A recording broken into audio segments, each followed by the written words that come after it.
Well, there are three people who say talks must continue, three people who are against it. Talks must continue, says Dr. Mustafa Kamal, Pawan Verma and Sanjay Jha of the National Conference, JDU and Congress respectively. Talks are meaningless at this stage. Taking that position, Mahesh Jetmalani, Maruf Raza and General R.K. Sani, BJP leader, our strategic affairs expert and former Deputy Chief of Army Staff respectively. General Sani, may I begin with you? What do you feel about the Prime Minister not referring even once directly or indirectly to Pakistan in his statement today, in saying only very generally that enemies of peace, who could be anyone, are responsible for the attack? Well, I'm concerned, actually, if you really ask me, and I'm thoroughly disappointed, because when you start such talks, you are supposed to create an atmosphere where everybody is with you, and when there is a peace prevailing.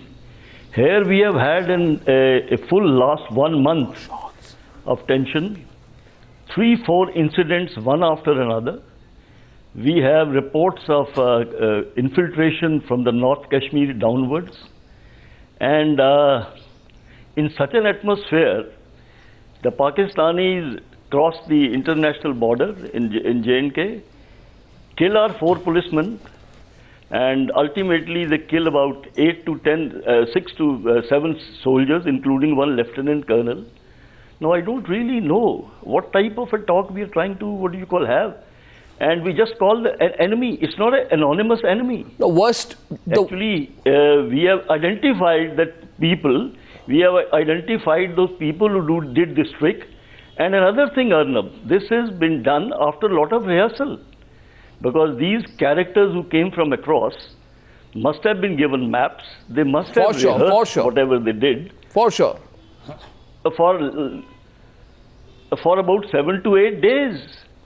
No, the Prime Minister, General Sani, the way the Prime Minister is talking, one gets a sense the Prime Minister has no idea. The way the Prime Minister is talking, the enemies of peace could be from any country, not just Pakistan. I wonder why the Prime Minister of India, Maruf, wants to keep it so general. And he says he also follows it up with appeasement. Maruf, he starts appeasing the Pakistanis at the same time today. He says such attacks will not deter us and will not succeed in derailing our efforts to find a resolution to all problems through a process of dialogue. That is equivalent, Maruf, to saying that we will continue to appease Pakistan. Any number of Indians and Indian soldiers may die, but our appeasement will continue. Arnab, take a look at the following pieces of information. It has just been revealed on your channel by Chidaran Radghatta just a while ago that Nawaz Sharif has now received a formal invitation from White House to make a formal visit there, which means that in a way, strangely, coincidentally, on a day when India has faced an attack from Pakistani soil, America, instead of condemning it, is on the other hand giving Nawaz Sharif another sort of fruit to take away, to show to his people that how much acceptability he counts for. And I don't think I'm completely off the mark to say that our foreign policy in a way is dictated by the signs that come from Washington, that you must strengthen the hands of the civilian leadership in Pakistan. Either our powers that be do not understand Pakistan, or they have chosen to willingly ignore the signs that are writings on the wall, that Pakistan's military is not in favor of talks with us. This cannot be, an attack of this nature could not have been carried out without the full involvement of hardline elements in Pakistan's military. Kayani has kept denying 2611, they deny all other acts. But we know very clearly how closely guarded the turf of security in Pakistan is by GHQ Rawalpindi. So the military doesn't want talks. Nawaz Sharif wants credibility, and Dr. Manmohan Singh is gone and given him respectability, just like Vajpayee's government. No, but then the Prime Minister is not being. But then the Prime Minister, I'm afraid to have to say this, the Prime Minister is not being completely clear in what he is trying to do. Why, Sanjay Jha, is he doing this? Absolutely. He is the Prime Minister. No, once my point is, no, here everyone says the Prime Minister wants to go into history doing something with Pakistan. That's the Prime Minister's priority. That's not the nation's priority. The Prime Minister of India cannot be blind, Mr. Jad, forgotten terms that he would factor in. He forgot. January, for example, Sanjay, just take one statement. He said in January, we want a good relationship, but not at the cost of our national honor and national interest. Now, do you think that it is in the national honor and national interest to meet the Prime Minister of Pakistan 48 hours after an attack like this? Sponsored by Pakistan. An attack sponsored by Pakistan like this. So, Arnab, let me tell you at the very beginning, if you read the Prime Minister's statement today, it is very clear that he is extremely disturbed over what has happened. I mean, he severely condemned it. And why are you presuming, and this is the main thrust of the argument that I think we should not jump to today, is let the meeting happen in New York, and you need to then fathom as to what really is the message that the Prime Minister communicates to his Pakistani counterpart. And let me make 2 points here. You know, even after the famous Lahore Declaration, when it led within 3 months to a Kargil war, there was a government at that point of time which still believed am I talking about now, or you don't? No, are you bringing in on the premise? No, you know, 1 second. I'm coming to a point. I don't want to. You don't let me ever finish, Arnab. That's a that line of argument. Different, Mr. Jha. We thought you were different. Can I answer your question? That does not allow you. I'm putting the discussion into context. These acts of terror. Let me tell you. So you'll also do it. Maruf, let me tell you, in your statement, you did not at any point say that the government should not have a dialogue with Pakistan. Are you suggesting, before I answer my question, are you suggesting that the Prime Minister should not have any conversation with Mr. Nawaz Sharif at all? Is that your suggestion? Well, I mean, until yesterday, my position was, since they are going to be crossing paths at the UN General Assembly, no harm in shaking hands and probably exchanging notes. But today, the position is completely changed. You cannot continue to accept attacks from across the border. They didn't fly in from space. And you cannot go ahead and have talks with a man who's not in control. What are you talking about? Are you trying to get to know each other? Mahesh Jetmalani coming into the debate right now. All I remember, Sanjay Jha, 1 minute, please let everyone come in. In August, the Indian Parliament, Sanjay, 1 minute. The Indian Parliament in August passes a unanimous resolution. Let's look at the context, right?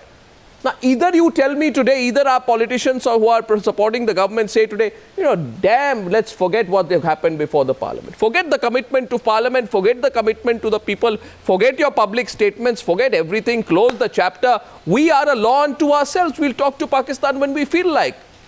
But I remember that there was a statement in Parliament, a unanimous resolution which said something, Mahesh Jetmalani.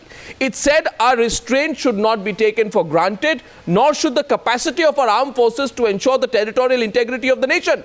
Now, the Prime Minister seems to be showing utter disregard for that tough stand that all Indian politicians across the spectrum decided to take in that Parliament resolution.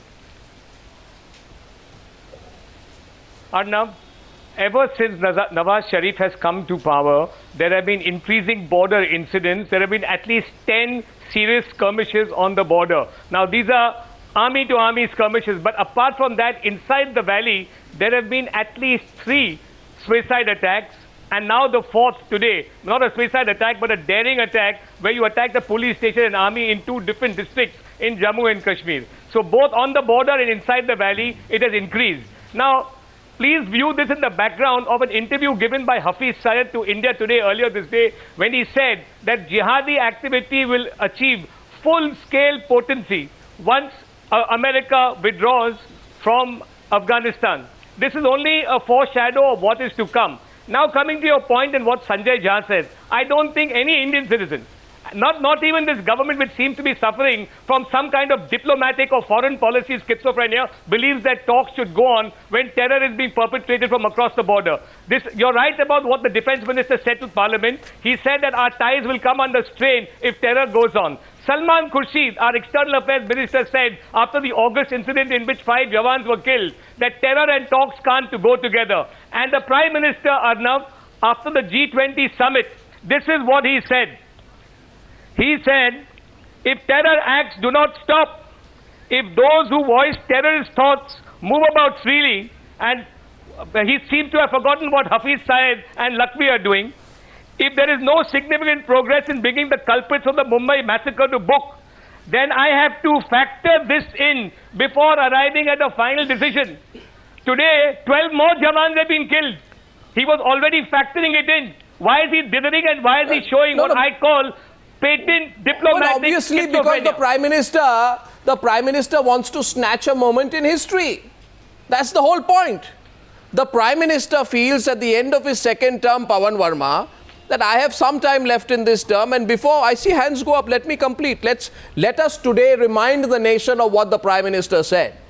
You see, because there are some doves who always believe in that classic unbelievable phrase, uninterrupted and uninterruptible dialogue, which should be followed by saying uninterrupted, uninterruptible, despite however many Indians die, Pawan Verma.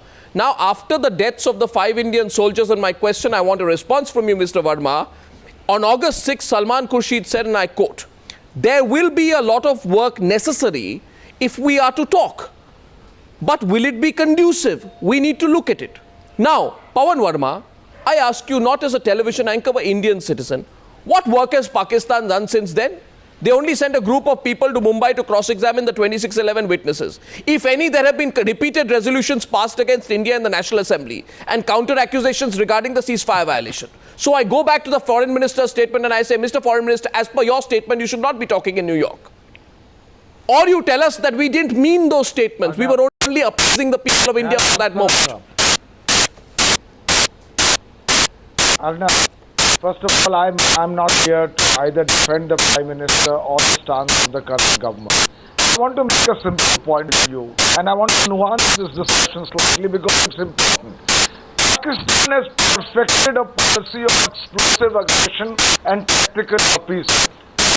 In response to this, most of the time our responses are ad hoc and not part of a holistic security doctrine. Talks or no talks are unimportant unless they are part of a larger security doctrine where they are seen as the means to an end.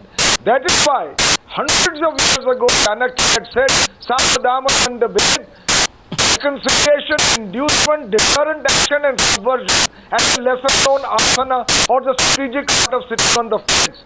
I say to you, there is only one assessment which is important. I am not for talks in a mechanical black or white situation. I put to you this question.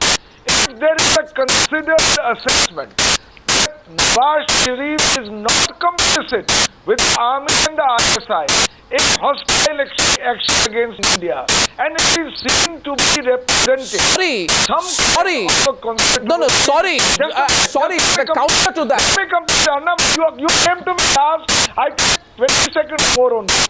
If it is seen that there is Nawaz Sharif represents, perhaps, even though there is enough reason to doubt it, I can see represents a constituency in Pakistan, because friends you can choose, not neighbors. You have to deal with them, which wishes to build bridges of some kind of peace with India. You must see the question about having talks in this framework, rather than in a mechanical black and white. What framework, Pawan Verma? What exactly will we talk to Pakistan about? Let me ask, what will we talk to Pakistan about? We will talk to them about great power. India aspires great power to India should have. No, I'm sorry, but what will we talk to Pakistan exactly about? We'll talk to them about trade, about visas, about people-to-people contact, about confidence building measures, about the export of flowers across the border. These are superficial cosmetic issues when the burning issue of terrorism emanating from Pakistan is not addressed.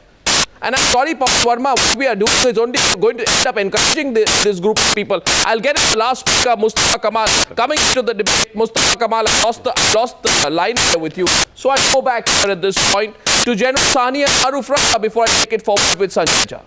General Sani, also I'm having a tough line with the list. Let's see the satellite which we are up right now.